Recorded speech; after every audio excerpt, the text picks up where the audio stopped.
We'll now have the comments of Provost Silver. We understand that classes are happening, and thank you all so much who are excusing yourself for doing so quietly. Provost Silver.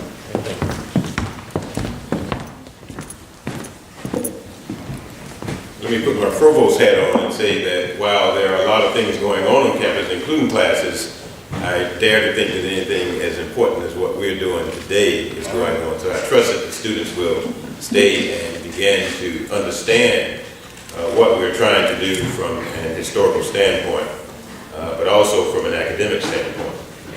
Having said that, I want to begin to frame my remarks about Du Bois and his works in a different context, and that is to begin to look at the different, if you will, significant topics and themes that he addressed.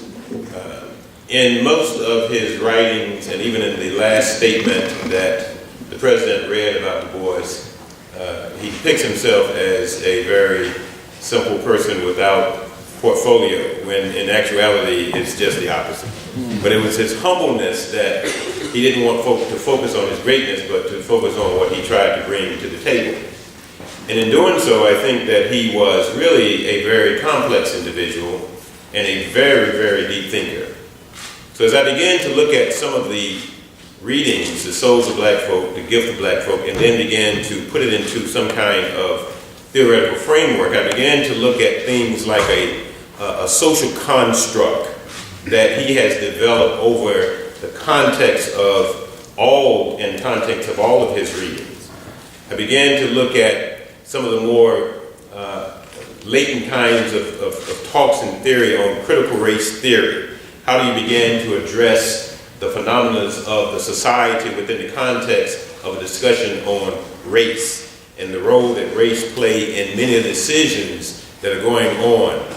The other thing is that I look at him in terms of his construct of developing themes and discussions and essays from a systems analysis. How he was able to look at the whole of the system and see the conversion mechanisms, whether it is the legislative branch, or whether it's influential people, or is it the Ku Klux Klan, or whatever, the Freedmen's Bureau, and how they converge, if you will, in terms of developing certain outputs that then impacts the rest of the world. The other thing that I really appreciate about him, and as a student here, we had to study him. That was one of the texts that we had, one of the authors that we had to read all the time. But I began to think about the Ford Foundation grant that created the political science department, for example, that gave this institution the authority to create a different construct of teaching political science, which was from the black perspective, a black paradigm, if you will.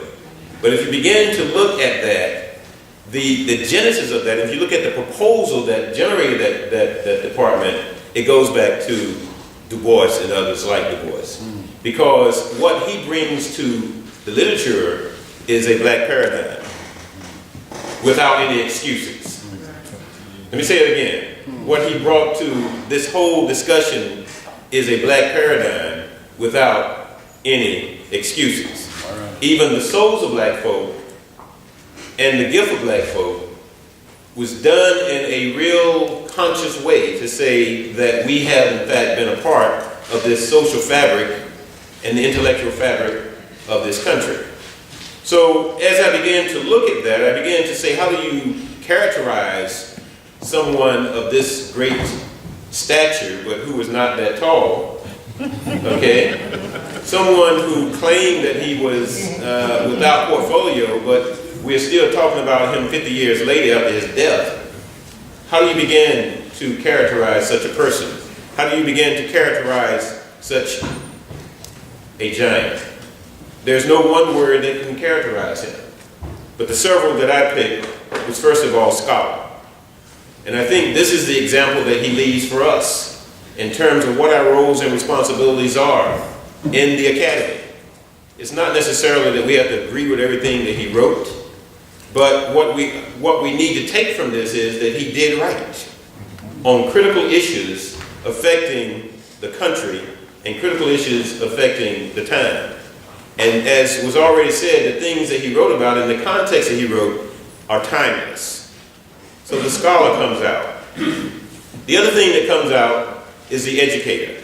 If you begin to read his works, clearly in the gift and the souls, you begin to see how he methodically, through the gift of facts, a little fantasy, and a little other kinds of things that were woven into his writings, at the end of the day, the persons who read his works are a little bit more educated than they were when they started. So I see it as an educator. The other thing that I see in him, with no disrespect, as a matter of fact, I like this. He was an agitator. He was an agitator. And the reason I say that is because he was not content in the status quo when people of color were being dehumanized, people of color were being treated as less than human, and so he felt that he had to say something on these issues, even at the expense of his own personal comfort. And to me, that is significant, because many of us will speak behind closed doors, and I'm going to speak about this a little bit later, but his was very vocal, even to the point of almost, in many cases, having his passport taken away from him because they associated what he was doing with communism and other things, that McCarthyism stuff. The other thing that I saw in him is really being provocative. I think in terms of many of his writings, even in the writing that he did in the chapter of The Souls of Black Folk about Booker T. Washington, he was careful to assess what Booker T. was doing, but not attack him at the personhood, but at the thoughthood. But what I think he was trying to do was to provoke other people to see things that maybe should have been seen in a more broad perspective. This is Mr. Washington's way of looking at this. And it's kind of interesting because he used the term, even back then, cult. The cult of his followings. As if to say that, he got people mesmerized and they're not seeing anything else but hearing this thing that we got to go through this industrial context. But then he goes back to really soften that by saying that he understands and appreciates, if you will, that this guy has a purpose. And it is the respect of his purpose that has led him to come to this conclusion, however narrow it might be, but we have to respect the fact that he's thinking about these issues. So again, I use the word provocative. The other thing that we don't hear associated with Du Bois, but I'm giving it to him, and hopefully you understand the context in which I'm giving it him, and that's nation building. Nation building. What he was simply saying to America and the world is that you cannot prosper as a nation when you leave millions and millions of people out of the equation. And he raised that in his book when he talked about, okay, we're free. You've given us emancipation, but now what? But now what? So then as you begin to look at the relevant themes, both in terms of the gift of black folk and the souls of black folk, there are several things that jump out at you again. And that is his theory, which Dr. Brown has already talked about, and his understanding of higher education and the role of black colleges in that. Now, he was very serious about that. I mean, unequivocally. And he called black colleges to the task in terms of being relevant, in terms of having not only the understanding of working with your hands, but working with your mind. So he talked about another thing was government in each of his presentations, the role of government. Whether you talk about the relationship of the government to the issues of slavery and race, or the issue of government in terms of the solution that they had to the issues of race and slavery. The Freedmen's Bureau, when he talks about how each of those activities that they were engaged in, whether it was being judicial, being social, being economic, or addressing the criminal element, he was very critical of the fact that they did not take the issue of sanctions against those folk who were doing negative things to black folk to another level. So the theme of government. The other thing is the theme of education. He was unabashedly vocal on the fact that now everybody's talking about the talented 10. That's just portions of what he really was talking about. But he was advocating education for the race, for upward mobility. And so that theme comes across many of his essays. And then the other one is economics. If you begin to look at the social construct of both the souls of black folk and the gift of black folk, what he's simply saying is that we have made a significant contribution to this world and this society, and as such, we should be given something, if it's nothing else, our dignity, but also a way of life or a way of living. So I saw that. The other thing is about his the race theory, or the issue of race throughout a lot of his writings. But as we go back to the souls of black folk, and it's already been talked about by our student and our president, there are several themes, metaphors, if you will, that go through the book, and then they are picked up a little bit in the gift. When we talk about double consciousness, for an example, trying to live in a country and maintain your existence as a Negro at the time, if you will, but also as an American. Another thing in terms of that talented 10, in terms of how that concept and that construct in terms of moving a nation, moving a people to a higher plane. But one of the other things that is significant to me, both from the words, but also from the symbolism, if you will, is the veil. Is the veil. And it's almost like we are symbolically have this veil that he writes about, and then what is interesting is how he teases us, if you will, with that concept, because every now and then the veil is lifted, okay, to begin to bring vision, if you will, or bring a certain reality to a certain situation, and then you read a little bit further and the veil has been pulled down again. So how he uses that metaphor and that construct in a way that, again, as I use the word, and I know this shouldn't be the word, but I say how he teases us from an intellectual standpoint. Now, there are several things that I want to say, and I know that we have other folk who are involved in this, and I don't want to use up their time, but there are two things that I wanted to bring to your attention. One is, as he begins to introduce the issue of race, and we talked about the color line being the biggest issue in the 20th century, which it still is, I think. I think what is missing in his construct of that, most folk eventually go right to black and white. But if you read very clearly, not only going to say even between the lines, but the lines, he talks about it in terms of an international context. Yes. Both in terms of Asia and Africa and all the other places of the world where people of color people of color are. But the point I'm saying is that even those who have so-called well-meaning want to reduce it down to black-white. But he was seeing the world, if you will, in his writing. And he was putting black people into a world context as opposed to a narrow context of America. And I think that is worth noting. So the other thing that he did, though, is sort of like he wanted to legitimize his right to write on this issue. Yes, he was black, but his experience was very different, if you will, from a lot of black folk. Now, you showed that last night pictorially in his graduating class. All right? But what I'm simply saying is then he had a desire in his writing to legitimize himself as a person who could talk authentically about the race. So again, he used metaphors and songs, if you will.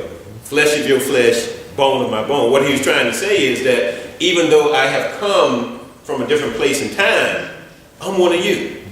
I don't relate to a whole lot of things that you're doing when you go to the church and you start getting a spiritual moment and you start falling out and shouting and what have you. He didn't really resonate with that. He was saying, hey, what's going on here? But at the same time, he knew that while you might express yourself differently, at the end of the day, we got the same problems. And we need to make sure that we have a collective address to those problems and keep it before the folk. So, the other thing that I wanted to talk about is, just in passing, I mentioned this earlier about Du Bois. Now, one of the things that struck me about this is that he made a statement that he was not trying to be jealous of Du Bois, of Washington. It was not even that his theory about how we move forward as a race was altogether wrong, but it was his thought. So I respect the man, I'm talking as Du Bois now, I respect Washington for his thought, however narrow it is, and however dangerous it is. But he said that there was something even more dangerous than a person who had a single thought on an issue. And this is what I want to leave with you. He said, hush criticism of an honest opponent is dangerous. Let me say that again. Hush criticism of an honest opponent is dangerous. So what he was simply saying is, I acknowledge that from an intellectual sparring contest, I have a worthy opponent. He's already proven himself intellectually, and the fact that he has white folk and black folk following him, he cannot be dismissed. However, just because he has white folk following him, we can't sit silent and let him take us down this road if it's not correct, or if we feel that it's not correct. So the hush criticism is because he is a man of stature, and because we shouldn't air our dirty laundry, we're going to give him a bye. And what he was saying is, we shouldn't give Washington or me or anybody else a bye. We need to discuss these things in a public forum such that the people can benefit from the debate that is going on. So that can't be lost in the discussion. The other thing that I wanted to mention is his issue on the emancipation. And the question that he raised was, what do we get in return? And see, the good book said, what is the profit of a man to gain the world and lose his soul? Well, essentially, I'm translating his concept into that. You got freedom, but now you're going to sharecrop it. You got a few acres that you can call your own, in some sense, because you're working the land. And someone said that there is nobility in work, but yet and still you can never get off the land because of the concept of sharecropping. So you're going to be working for the man day and night trying to pay the little debt that he keeps heaping on you. So at what price did we heap upon ourselves by pushing for this so-called freedom? He talked about the issue of legal creation of civil inferiority. Okay? The legal creation of civil inferiority. And what he was simply saying there is that, yes, we got freedom, but because of the law of the land, 1896, you're talking about 1903, that's about 8 years after 1896, the great Supreme Court case of what? Plessy versus Ferguson. All right? So what he's simply saying is, we have legalized inferiority. And all you have to do is go back and look at the civil rights cases of 1868, for an example, 1875, and begin to understand the nuances of what was transpiring at that time. How bold of Du Bois to put these issues front and center. I know my time is about up, so I want to do one thing. I can talk about this all year. You will be. But it goes back to something that we talk about how timeless Du Bois is. And we're struggling all the time since I've been here. Can we make enrollment? Can we make enrollment? Are we going to have enough enrollment to make budget?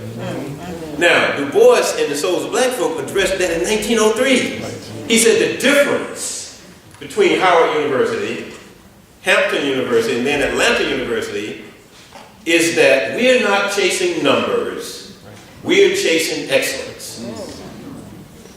And you don't have to have a whole crowd of folk to be excellent. And so, this to me is my marching orders as your provost. that whoever comes to Clark Atlanta University, we got to educate them. And we cannot compromise our standards. He said that in 1903. Don't compromise your standards for numbers. Figure out a way to pay bills. And then I'm going to leave with this reading. He said the function of a Negro college then is clear. It must maintain the standards of popular education. It must seek the social regeneration of the Negro. And see, much of what we do at colleges and universities have nothing to do with the social regeneration of black folk. In other words, the research that we're engaged in should have a benefit to the community that we serve. The scholarship that we address should have practical applications, not just to sit on a bookshelf. So ladies and gentlemen, I will submit to you that not only is this a timely discussion, but it is our roadmap contemporarily in terms of how we keep the legacy, not only of Du Bois alive, but Clark Atlanta University. Thank you.